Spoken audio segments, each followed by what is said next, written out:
Selamat pagi, perkenalkan nama saya Stefani Amalia Chandra dengan NIM 1922314046. Pada kesempatan kali ini, saya akan mempresentasikan mengenai hasil dari praktikum survei konsumsi pangan yang berjudul Analisis Asupan Gizi menggunakan metode Estimated Food Record.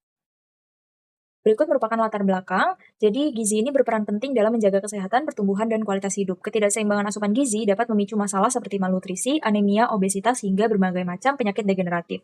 Untuk memantau konsumsi pangan, salah satu metode yang sering digunakan adalah estimated food record, yaitu pencatatan makanan dan minuman yang dikonsumsi 1-7 hari berdasarkan perkiraan porsi atau URT. Metode ini lebih detail dibandingkan recall, tetapi resiko bias karena atau taksiran porsinya ini bisa jadi kurang tepat. Pemilihan hari pencatatan perlu mencakup hari kerja dan akhir pekan agar hasilnya lebih representatif.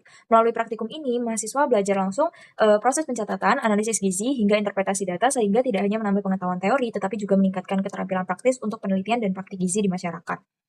Berikut merupakan tujuan dari praktikum ini. Yang pertama adalah mengetahui gambaran asupan zat gizi individu berdasarkan hasil pencatatan menggunakan metode Estimated Food Record. Kemudian mengetahui gambaran asupan zat gizi kelompok berdasarkan hasil pencatatan menggunakan metode Estimated Food Record.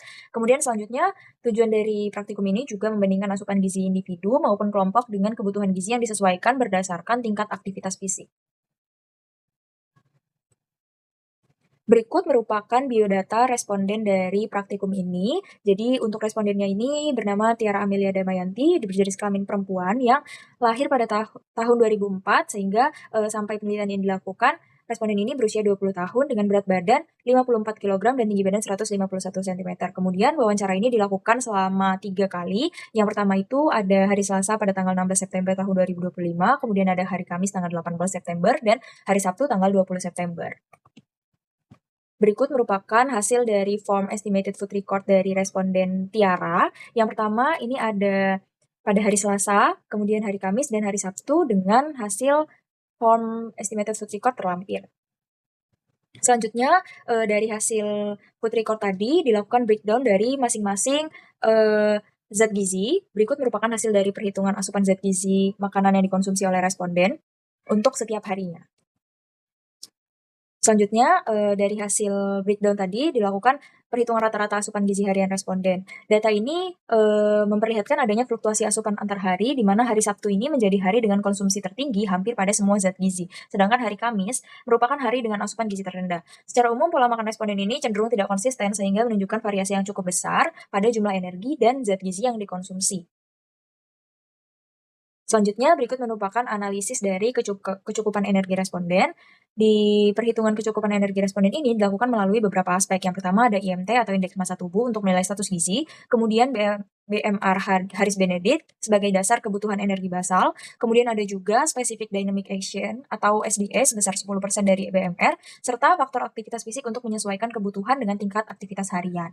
Dari perhitungan tersebut, total kebutuhan energi responden adalah diperoleh sebesar 2.314 kilokalori per hari. Nah, berdasarkan analisis dari UNPG, asupan energi responden ini rata-rata hanya mencapai 1.655 kilokalori per hari atau sebesar 72% dari kebutuhan yang telah dihitung. Kondisi ini termasuk dalam kategori defisit sedang yang menunjukkan adanya gap antara kebutuhan energi dan asupan aktual. Selanjutnya, berikut merupakan tabel analisis dari asupan gizi makro dan asupan gizi mikro. Untuk asupan gizi makro ini ada di sebelah kiri dan asupan gizi mikronya ada di sebelah kanan. Selanjutnya, berikut merupakan validitas data asupan energi responden. Dari tabel ini dapat dilihat bahwa validitas asupan energi responden ini menggunakan metode Goldberg Cutoff untuk menilai apakah data konsumsi yang diperoleh dapat dianggap wajar atau tidak. Berdasarkan hasil perhitungan, rasio antara energi intake dengan BMR menghasilkan nilai 1,219. Nilai ini dibandingkan dengan Goldberg Cutoff apabila hasilnya berada dalam kisaran yang dianggap normal, yaitu 1,1 sampai 2,5, maka data asupan energi responden ini dapat diterima dan valid untuk dianalisis lebih lanjut. Dalam hal ini, hasil perhitungan menunjukkan bahwa asupan energi responden berada dalam kategori normal, sehingga data konsumsi yang diperoleh dapat dipercaya dan digunakan dalam analisis kecukupan gizi tanpa indikasi adanya under atau off reporting. Selanjutnya, berikut merupakan rata-rata asupan gizi harian kelompok. Di sini menggunakan data dari 16 responden. Dengan total terlampir, rata-rata terlampir, dan berikut juga terdapat standar deviasi. Baik, selanjutnya adalah analisis asupan gizi makro dan mikro dari kelompok. Jadi, untuk analisis asupan gizi makro kelompoknya ini dapat dilihat bahwa dari karbohidrat, protein, dan lemaknya ini sama-sama belum memenuhi atau kurang. Sementara itu untuk analisis asupan gizi mikro kelompok, ini untuk kalsium, besi, vitamin C, natrium, dan zinc ini belum memenuhi atau kurang, sementara untuk vitamin A ini sudah mencukupi karena berada di angka 102,62%. Selanjutnya, merupakan kelebihan dari metode estimated food record. Yang pertama, itu dapat menilai asupan aktual harian karena responden ini mencatat langsung makanan dan minuman yang dikonsumsi pada periode tertentu. Biasanya 1-7 hari. Kemudian lebih murah, praktis dibandingkan metode wage food record karena tidak memerlukan timbangan dan cukup dengan memperkirakan ukuran rumah tangga atau URT. Kemudian kelebihannya adalah memberi gambaran pola konsumsi secara rinci, termasuk jenis makanan, frekuensi, dan waktu konsumsi. Kemudian selanjutnya ada minim bias ingatan karena pencatatan dilakukan saat atau segera setelah makan, berbeda dengan metode recall yang bergantung pada daya ingat responden. Selanjutnya ini juga cocok untuk kelompok besar dalam survei gizi masyarakat karena lebih mudah diterapkan dan tidak terlalu membebani responden maupun peneliti. Selanjutnya ada juga kekurangan dari metode estimated food record ini. Yang pertama adalah akurasinya rendah dibandingkan dengan metode wage food record karena jumlah makanannya hanya ditaksir dengan URT, bukan ditimbang.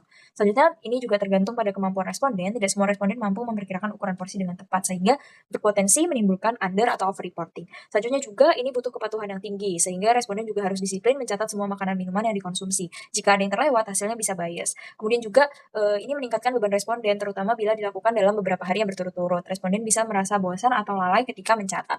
Kemudian selanjutnya juga ini tidak selalu menangkap detail bahan makanan yang tersembunyi, misalnya pada minyak goreng, gula tambahan, atau bumbu sehingga asupan energi dan lemaknya bisa terestimasi lebih rendah dari sebenarnya.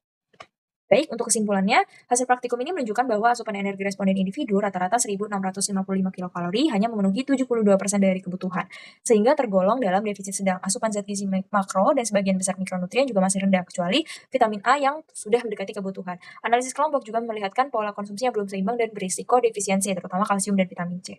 Untuk penerapan metode estimated food record ini terbukti bermanfaat memberikan gambaran pola konsumsi secara detail, meskipun akurasinya ini masih terbatas karena pencatatan porsi hanya berdasarkan dari perkiraan. Untuk saran dari praktikum selanjutnya adalah untuk saran bagi responden adalah untuk meningkatkan konsumsi protein berkualitas seperti sayur, buah, dan serat pangan yang tinggi, kalsium, dan vitamin C. Kemudian mengurangi makanan dan minuman yang tinggi gula, lemak, dan natrium untuk produk olahan. Untuk peneliti, ini ada saran untuk memberikan edukasi pada responden untuk memperkirakan jumlah porsinya lebih tepat. Kemudian mengombinasikan estimated food record dengan metode lainnya seperti 24-hour recall atau wage food record untuk validasi data. Kemudian juga menggunakan hari pencatatan yang bervariasi antara weekday dan weekend agar hasilnya ini lebih representatif. Baik, sekian presentasi dari saya. Terima kasih.